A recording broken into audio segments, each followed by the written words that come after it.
Hey everybody, it's Abishur Prakash or Mr. Geopolitics. Trump is debating whether to reduce the tariffs on China. This is a dramatic 180, another 180 on trade. Just 2 weeks ago, the US and China were locking horns on tariffs, raising the levies to historic level. 2 weeks later, as the global economy shakes, as the US stock market wobbles, Trump is thinking of reducing the tariffs from 245% or 145% to as low as 50%, according to some reports. A lot of folks think this means this is the end of the US-China fight.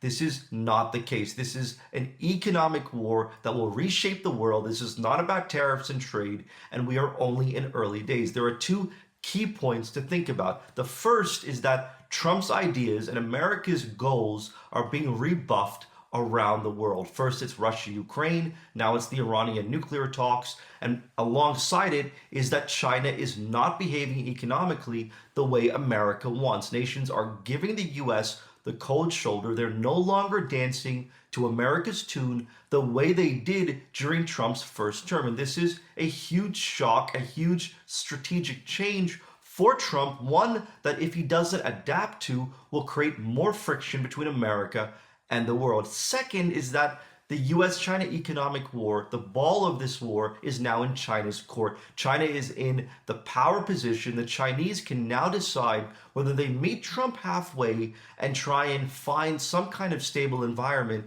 or whether they raise the heat. Already China has proposed that it could refund the tariffs on US chip imports, a sign that China is preparing to adapt to the tariffs, not necessarily expect them to disappear. So now China is the one deciding what happens next. And strangely, the country that launched this economic war out of the blue is now thinking differently.